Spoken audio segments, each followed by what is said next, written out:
በርካታ ኢንቮይ ወደ ኤርትራ ልኬያለሁ። የላኳቸው ሰዎች ገሚሱ አሁን ከኛ ጋር የሉ። ለምሳሌ ክቡር አቶ ገዱ ያኔ የውጭ ጉዳይ ሚኒስትር ነበሩ። ከአንዴም ሁለቴ ኤርትራ ልኬያቸዋለሁ። የላኳቸው የትግራይን ህዝቤን አታገሳቅሉ፣ ሀብቱን አትዝረፉ፣ ጸቡ ከቲፒኤልኤፍ እንጂ ከትግራይ ህዝብ አይደለም የሚል ነው። አቶ ገዱ አሁን እኛ ጋር የሉ፣ ግን ክር አላቸው፣ ህሊና አላቸው። ዛሬ ቢደብቁ በታሪክ ውስጥ ይወጣል። ለምን ጉዳይ ነው እንደተነጋገሩ እሳቸውም ያውቃሉ፣ ሻዕቢያም ያውቃል፣ እኛም እናውቃለን። እንግዲህ መልካም፣ ይሄ ነበረ የአብይ አህመድ ጥሪ ለገዱ ለዶክተር ገዱ አንዳርጋቸው ቀርቦ የነበረው ማለት ነው። ስለዚህ የዶክተር ገዱ አንዳርጋቸው መልስ ደግሞ አሁን በጣም አነጋጋሪ ሆኖ ኢትዮጵያውያን በሚዲያቸው ላይ እየተቀባበሉበት ያለው ነገር መሆኑ ሁላችንም የምናየው ነገር ነው። እስኪ የዶክተር ገዱ አንዳርጋቸው ያቀረቡት ደብዳቤ ደርሷቸው ወይ ወረቀቱ ደርሷቸው ደግሞ ያነበቡት በንባብ ያቀረቡ የሚዲያ የኤቢሲ ቲቪ ፕሮግራም አዘጋጆች በዚህ መልኩ አቅርቦታል። እንስማው እስኪ። ክቡር ጠቅላይ ሚኒስትር አብይ አህመድ ከገዱ አንዳርጋቸው ይላል። ጉዳዩ በፓርላማ ንግግሩ ላይ የኔን ስም ጠርቶ ያደረጉትን ንግግር ይመለከታል። ጥር 26 ቀን 2018 ዓ.ም በፓርላማ ቀርበው ባደረጉት ንግግር ከኤርትራ ጋር የተፈጠረውን አለመግባባት መንስኤ በተመለከተ እኔን በማኝነት ቆጥረው ማብራሪያ ማስታወሰውን መስጠቶን ሰዎች ቆርጠው በላኩልኝ የቪዲዮ ቅጂ ተረድቻለሁ።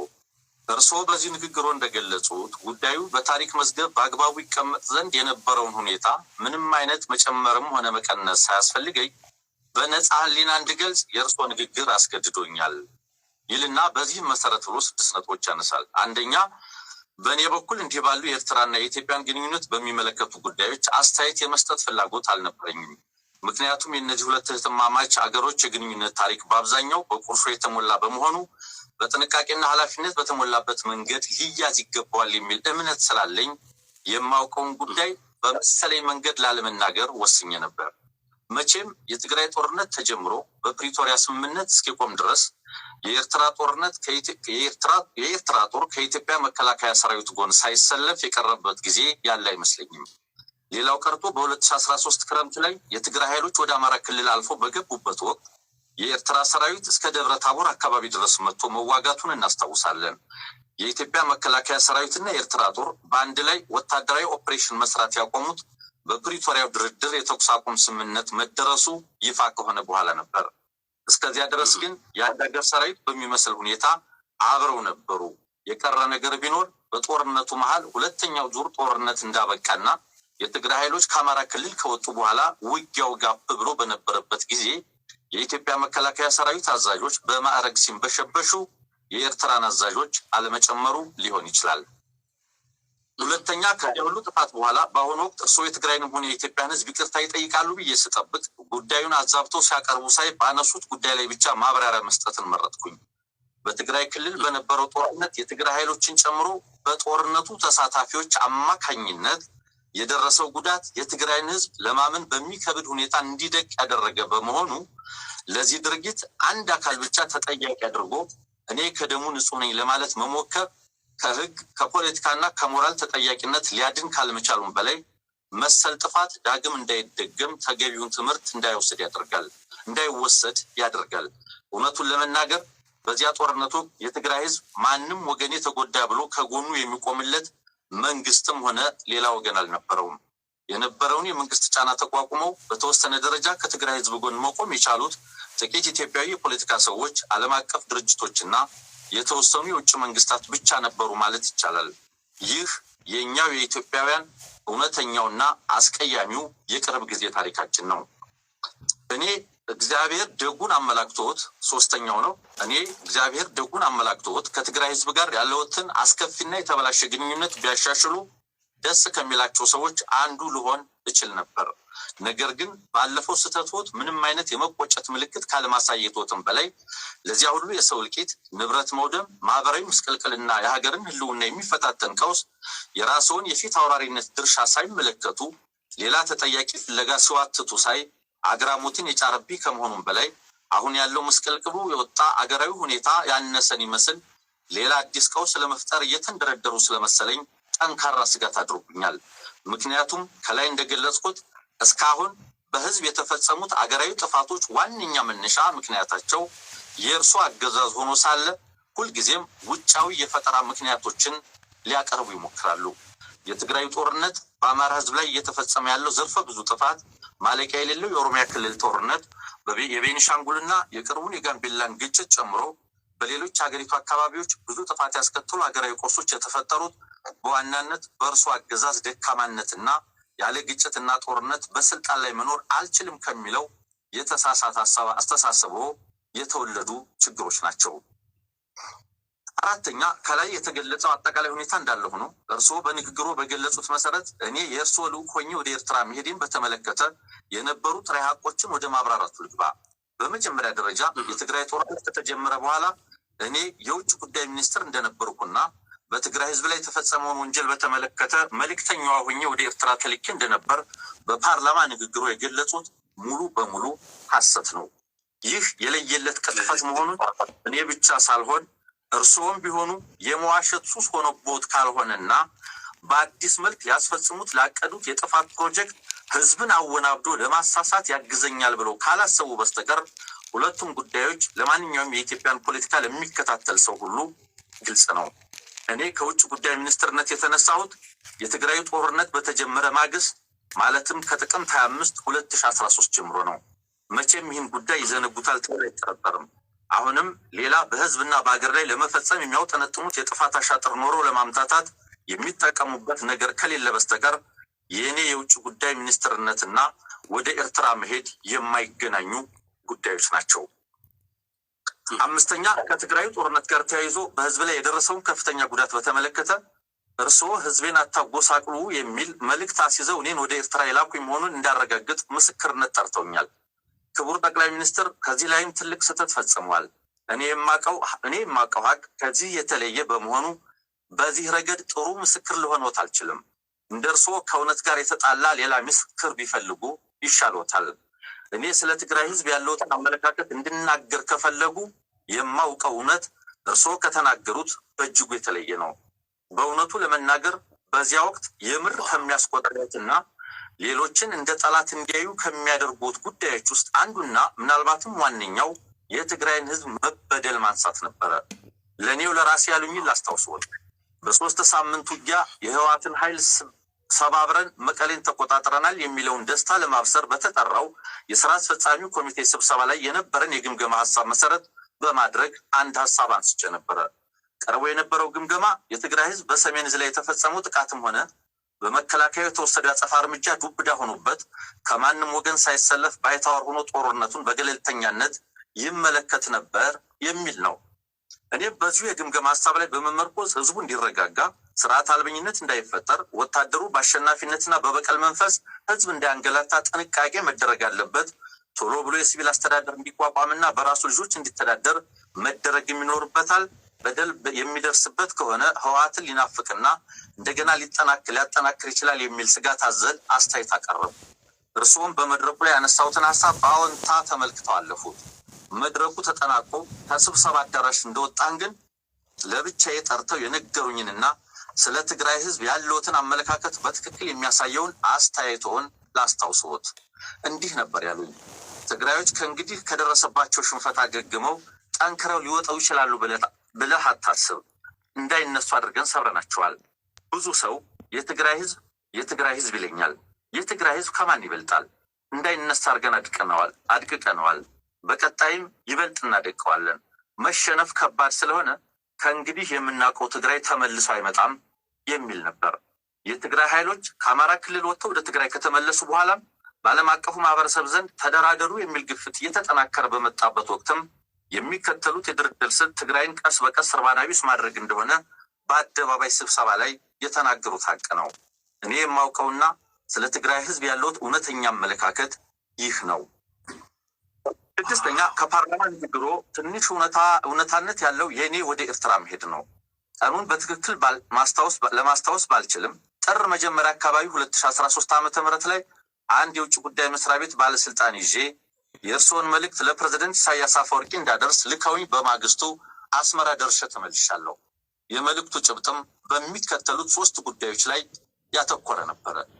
እነሱም አንደኛው በወያኔ ላይ በጋራ በወሰድነው የተቀናጀ ኦፕሬሽን ለድል በመብቃታችን የእንኳን ደስ አለህ የደስታ መግለጫ ለፕሬዝዳንት ኢሳያስ ማስተላለፍ፣ ሁለተኛ የኢትዮጵያ መከላከያ ሰራዊት አካል የሆነው የሰሜን እዝ ጥቃት በደረሰበት ወቅት ሰራዊቱን ተቀብለው ላደረጉት እንክብካቤና ኋላም ለመልሶ ማጥቃት እንዲዘጋጅ ላደረጉልን ወንድማዊ ድጋፍ ለኤርትራ መንግስትና ህዝብ ምስጋና ማቅረብ፣ ሶስተኛው አንዳንድ የወያኔ ደጋፊዎችና የኢትዮጵያንና የኤርትራን መልካም ግንኙነት የማይፈልጉ የውጭ ኃይሎች በተለያዩ ዓለም አቀፍ ድርጅቶችና ሚዲያዎች አማካኝነት ከሰብአዊ መብት ጥሰት ጋር በተያያዘ ሰፊ የስም ማጥፋት ዘመቻ ከፍተውብናል።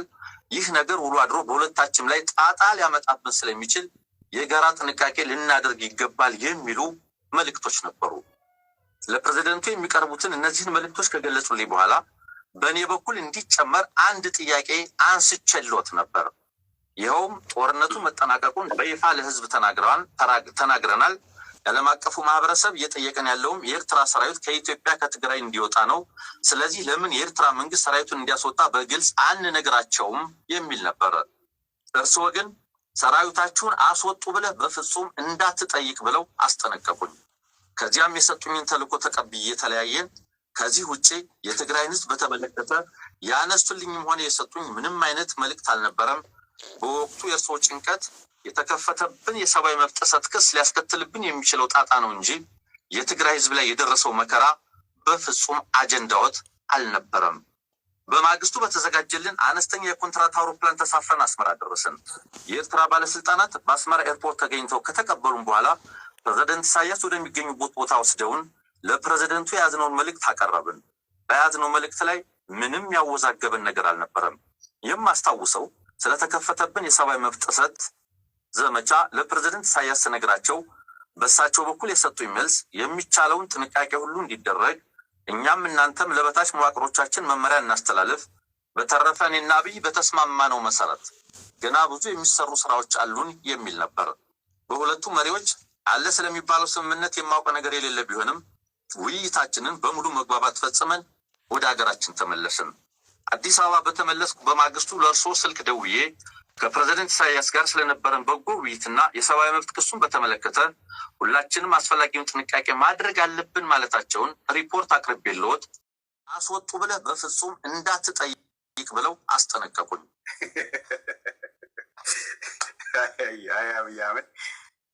ዶክተር ገዱ አንዳርጋቸውን ማህተባቸውን ይዘው ለማህተባቸው እንዲመሰክሩ አድርገዋቸዋል። ከፕሬዝዳንት ኢሳያስ ጋር ስለነበረን በጎ ውይይትና የሰብአዊ መብት ክሱን በተመለከተ ሁላችንም አስፈላጊውን ጥንቃቄ ማድረግ አለብን ማለታቸውን ሪፖርት አቅርቤልዎት የስልክ ንግግራችን ተቋጨ። እኔ የማውቀው እውነታ ይህ ነው። አመሰግናለሁ። ገዱ አንዳርጋቸው። በጣም የሚገርም ነው። እንግዲህ አሁን መቼም ህሊና ያለው ኢትዮጵያዊ ህሊና ላለው ኢትዮጵያዊ አብይ አህመድ የተናገረው ነገር ምን እንደሆነ በጣም ግልጽና ግልጽ ነው። ለነዘዘው የአብይ አህመድ ተከፋይ ለሆነ ጭንቅላቱ ለሆዱ ላከራየ ግን አብይ አሁን የተናገሩት የገዱ አንዳርጋቸው አብይ አህመድ ጥሪ ባደረገላቸው መሰረት የቀረበላቸው ነገር ግን ሊገባቸው አይችልም። በጣም በጣም በጣም የገረመኝና ሰውን በደንብ አድርጎ አስተውሎን ሰጠው የምፈልገው ነገር ቃላት ቢኖር እነዚህ ጋር አንድ ጊዜ ደገም እናድርጋቸውና ከዛ እንጨርሳለን ማለት በዚህ ውይይታችን እንቀጥላለን። እንዳይነሱ አድርገን ሰብረናቸዋል። ብዙ ሰው በአዎንታ ተመልክተው አለፉት። መድረኩ ተጠናቆ ከስብሰባ አዳራሽ እንደወጣን ግን ለብቻዬ ጠርተው የነገሩኝንና ስለ ትግራይ ህዝብ ያለውትን አመለካከት በትክክል የሚያሳየውን አስተያየቶን ላስታውስዎት። እንዲህ ነበር ያሉኝ። ትግራዮች ከእንግዲህ ከደረሰባቸው ሽንፈት አገግመው ጠንክረው ሊወጣው ይችላሉ ብለህ አታስብ። እንዳይነሱ አድርገን ሰብረናቸዋል። ብዙ ሰው የትግራይ ህዝብ ይለኛል። የትግራይ ህዝብ ከማን ይበልጣል? እንዳይነሳ አድርገን አድቅቀነዋል። በቀጣይም ይበልጥ እናደቀዋለን። መሸነፍ ከባድ ስለሆነ ከእንግዲህ የምናውቀው ትግራይ ተመልሶ አይመጣም የሚል ነበር። ስለዚህ ብዙ ሰው የትግራይ ህዝብ ይለኛል፣ ምንድን ነበር ያሉት? ትናንትና አብይ አህመድ ወደ ፓርላማ ላይ ሲናገር ያለው የትግራይ ህዝቤ ሲቀጠቀጥ ሲዘረፍ አይቼ ዝም ማለት ስለማልፈልግ የኤርትራ ሰራዊት ከዚህ በኋላ ወደዚህ ከቀጠላችሁ ይህን ጦርነት ተን ወደ እናንተ ነው የምንመጣው ብለን ለኤርትራ መንግስት አስጠነቀቅን ነው ያለው አይደል? የትግራይ ህዝቤ ነበረ ብሎ የነበረው ነገር ግን ብዙ ሰው የትግራይ ህዝብ ይለኛል። የትግራይ ህዝብ እንደማይነሳ አድርገን ለአንድና ለመጨረሻ ጊዜ ቀጥቀጠነዋል። በእነዚህ ሰዎች ጉዳይ አታንሱ፣ አጀንዳ አታርጓቸው የሚል መልስ እንደሰጧቸው ነው ገዱ የተናገረው። እዚሁ ላይ በጣም መሰረታዊ የሆነ ነገር ገዱ ወደ ኤርትራ ከመሄዱ በፊት ለአብይ አህመድ የተናገራቸው ነጥቦች በደንብ መሰመር ያለባቸው ስለሆኑ ነው ይህን ነገር ደግም የማነሳው። አንዴ እናያዛች የትግራይ ኃይሎች ከአማራ ክልል ወጥተው ወደ ትግራይ ከተመለሱ በኋላም በዓለም አቀፉ ማህበረሰብ ዘንድ ተደራደሩ የሚል ግፊት እየተጠናከረ በመጣበት ወቅትም የሚከተሉት የድርድር ስልት ትግራይን ቀስ በቀስ እርባና ቢስ ማድረግ እንደሆነ በአደባባይ ስብሰባ ላይ የተናገሩት ሀቅ ነው። እኔ የማውቀውና ስለ ትግራይ ህዝብ ያለውት እውነተኛ አመለካከት ይህ ነው። ስድስተኛ ከፓርላማ ንግግሮ ትንሽ እውነታነት ያለው የእኔ ወደ ኤርትራ መሄድ ነው።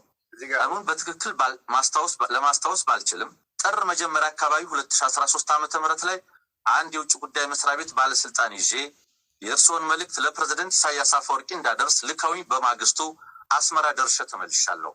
የመልእክቱ ጭብጥም በሚከተሉት 3 ጉዳዮች ላይ ያተኮረ ነበረ። እነሱም አንደኛው በወያኔ ላይ በጋራ በወሰድነው የተቀናጀ ኦፕሬሽን ለድል በመብቃታችን የእንኳን ደስ አለህ የደስታ መግለጫ ለፕሬዝደንት ኢሳያስ ማስተላለፍ፣ ሁለተኛ የኢትዮጵያ መከላከያ ሰራዊት አካል የሆነው የሰሜን እዝ ጥቃት በደረሰበት ወቅት ሰራዊቱን ተቀብለው ላደረጉት እንክብካቤና ኋላም ለመልሶ ማጥቃት እንዲዘጋጅ ላደረጉልን ወንድማዊ ድጋፍ ለኤርትራ መንግስትና ህዝብ ምስጋና ማቅረብ፣ ሶስተኛው አንዳንድ የወያኔ ደጋፊዎችና የኢትዮጵያንና ኤርትራን መልካም ግንኙነት የማይፈልጉ የውጭ ኃይሎች በተለያዩ ዓለም አቀፍ ድርጅቶችና ሚዲያዎች አማካኝነት ከሰብአዊ መብት ጥሰት ጋር በተያያዘ ሰፊ የስም ማጥፋት ዘመቻ ከፍተውብናል። ይህ ነገር ውሎ አድሮ በሁለታችን ላይ ጣጣ ሊያመጣብን ስለሚችል የጋራ ጥንቃቄ ልናደርግ ይገባል የሚሉ መልእክቶች ነበሩ። ለፕሬዝደንቱ የሚቀርቡትን እነዚህን መልእክቶች ከገለጹልኝ በኋላ በእኔ በኩል እንዲጨመር አንድ ጥያቄ አንስቼልዎት ነበር። ይኸውም ጦርነቱ መጠናቀቁን በይፋ ለህዝብ ተናግረናል። የዓለም አቀፉ ማህበረሰብ እየጠየቀን ያለውም የኤርትራ ሰራዊት ከኢትዮጵያ ከትግራይ እንዲወጣ ነው። ስለዚህ ለምን የኤርትራ መንግስት ሰራዊቱን እንዲያስወጣ በግልጽ አንነግራቸውም የሚል ነበር። እርስዎ ግን ሰራዊታችሁን አስወጡ ብለህ በፍጹም እንዳትጠይቅ ብለው አስጠነቀቁኝ። አብይ አህመድ ዶክተር ገዱ አንዳርጋቸውን ማህተባቸውን ይዘው ለማህተባቸው እንዲመሰክሩ አድርገዋቸዋል። ገዱ አንዳርጋቸው ይህን ነገር ተናግረዋል። አንዳርጋቸው ጽጌ ስለ አብይ አህመድ ከዚህ በፊት አንድ የተናገረው ነገር ነበረ። እትኛዋን ላሰማችና ከዛ የሆነ አንተ ጋር መጥቼ ሀሳብ የሚሰጡበት ለአድማጮች ዛሬ ሞር ጊዜ ብሰጣቸው ደስ ይለኛል። ይችኛዋን እንስማ። ካልተፈታ ስልጣኔን እንለቃለሁኝ፣ ከሁለቱ ምረጡ፣ ወይ ከነ ስልጣን ላይ መቆየት ወይ እሱን ከመፍታት ብዬ ምርጫ ነው የሰጠኋቸው ነው ያለኝ። እና በዚህ አይነት ግፊት አድርጌ ነው ያስፈታሁ ነው ያለኝ። ከዛ በኋላ የሆነውን ነገር ስሰማ ምንም እንዲህ አይነት አልቲሜተም ለኢህአዴግ አላቀረበም ፈጽሞ። ዝም ብሎ ሲያገኘኝ ኮምፐልሲቭ ላየር ስለሆነ ለተለያዩ ሰዎች ብዙ ውሸት የዋሸ ሰው መሆኑን ስላረጋገጥኩ ነው ኮምፐልሲቭ ላየር ኦር ፓቶሎጂካል ላየር ነው የሚል ሀይል ዋሽ ተገዶ ማነው የምትለው ሳይፈልግ የሚዋሽ ሰው ነው ሰውየው። ስለዚህ ይህን ፈጥሮ ነው የነገረኝ ያለው ሳጣራ። ኢንፋክት ከማንም በላይ ብዙም ይሄን ያህል ቀረቤታ ባይኖረኝም ደመቀ መኮንን ነው እኔ እንዲፈታ ትልቅ ጥረት ያደረገው። ከተለያዩ ስልጣን ላይ ከነበሩ ሰዎች ጋር ጥያቄ ጠይቄ አጣርቻለሁ። አላለም ፈጽሞ እንደዛ አይነት ነገር ስልጣን ይለቃለሁ አላለም። ግን አንተ በቢቢሲ ላይ ቀርበህ ዜና ባዳዊ በሰራችሁ ፕሮግራም ላይ ይህንን አንስተ እንደውም አብይ ትንሽ ስሙ ከፍ እንዲልም ያደረገው አንተ በዛን ወቅት እሱ ስልጣን ለቃሉ ካልተፈታ ይህንን ገልጸህ ነበርና ታስታውሰዋለህ? እሱን ቃል ለመጠየቅ ልነግርህ እኮ ነው የሆነውን። ለዚህ ነው እኮ በጣም ሪቴትድ የሆንኩት የምልህ። ቢቢሲ ሃርድ ቶክ ላይ ቀርቤ ለዜና በዳዊ ኢንተርቪው የሰጠው ጊዜ 30 ደቂቃ ነው ፕሮግራሙ ካለቀ በኋላ ቁጭ ብለን ስናወራ አብይ እንዲህ ብሎኝ ነበረ፣ እኔን ለማስፈታት ስራዬን እለቃለሁ እስከ ማለት ድረስ ሄዶ ነበር ስላት፣ ይሄ እኮ ትልቅ ነገር ነው ስለዚህ እንደገና ካሜራማን ይምጣና የመጨረሻዋ ሌላ ጥያቄ ትቆረጥና ይሄ ጥያቄ ይግባና ይሄን ጥያቄ መልሰ ፕሮግራሙን በሱም ጨርሰው ብላ ያለቀ ፕሮግራም እንደገና ተጀምሮ ይሄ ነገር የገባበት ነው። ዋሽቶ እኔን ለቢቢሲ እንደዋሽ ነው ያደረገኝ የሰውዬ። በተለይ ከተለያዩ እዛም ጊዜ የነበሩ ባለስልጣናት ጋር ያደረኩት ማጣሪያ በፓስት ፊው መንስ አንድም እንዲህ አይነት ነገር አብይ እንዳላደረገ ነው። ሌሎቹንም ነገሮች በዚህ መንገድ ነው የምታየው። ስለዚህ ይሄ የዚህ አይነት ባክግራውንድ ያለው ሰው መሆኑን የኤርትራ መንግስት በደንብ ያወቀበት ሁኔታ ነው ያለው። እነሱም ብዙ ያላቸው ነገር ያልነገራቸው ነገር የለም። ሲፈልግ የተለያዩ አካላትን ከኤርትራ መንግስት ጋር ለማቃቃር ሄዶ እነዚህ እኮ ነው የሚያስቡት እያለ የኤርትራ መንግስት ውሸት ይናገር እንደነበረ ሰምተናለን። ምን ሲናገር ሰምተው ከሆነ እንደዚህ አይነት ነገር እየሄዱ ለኤርትራ መንግስት ይናገሩ ነበር። እነዚህን አማሮች አትመኗቸው ውለው አድረው ምናምን ነገር የአሰብ ወደብ የሚል ጥያቄ የሚያቀርቡት እነሱ ይሆናሉ ብሎ እኮ የነገራቸው እዛ ሄዱ። ይሄንን ከኤርትራውያን ሰምተናል። አስብ እስኪ ጀዋርን ግንባሩን ብዬ የምደፋው ብሎ ለእኔና ለነአምን እየተናገረ ጀዋርን ሲያገኘው ደግሞ እንዴት ከነአምንና ከአንዳርጋቸው ጋር እህል ትበላለህ? እነዚህ አማሮች እኮ በመርዝ ይገሉሃል ነው ብሎ የነገረው ጀዋር የነገረንን ነው። እና የአንዳርጋቸው እና ነአምን እኮ አይታመኑም፣ የሻዕቢያ ሰላዮች ሊሆኑ ይችላሉ ብሎ ለጀዋር ነግሮታል ያለው ሲል አይ ሰላይ የሚሆኑ ከሆነ ብሎ ሌላ ሰው ስሙን አልጠራም ያለው ነው። ለሚስጥራዊነትም ለምኑ ማይታ እንትን የሚል ሰው ሌላ ሰው አለ፣ እሱ ነው ሊሆን የሚችለው ብዬ መልስ ሰጠሁት አለ። ያ ሰውዬ ኦሮሞ ነው። ሄዶ ለዛ ሰው የሻዕቢያ ሰላይ ነህ ይላል ጀዋር ብሎ ነው የተናገረው አብይ። አሚን የሚል ያለው አንድ የመንደር አውደልዳይ ቡና እየዞረች የምትቀርም ሴት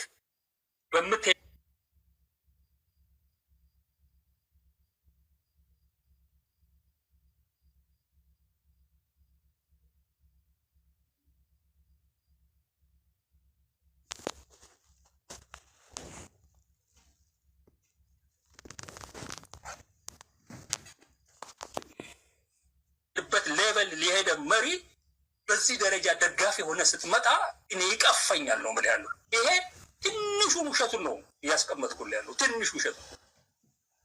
በጣም በርካታ የዋሻቸው ነገሮች አሉ እና አንዱንም የሚናገረውን ነገር ማመን የማይቻል ሰው ጋር የኤርትራ መንግስት ከዚህ በላይ እንኳን የምትታመን ሆነም እንዲህ በቀላሉ አንተ ጋር ቁጭ ብሎ የሚነጋገሩ አይደለም።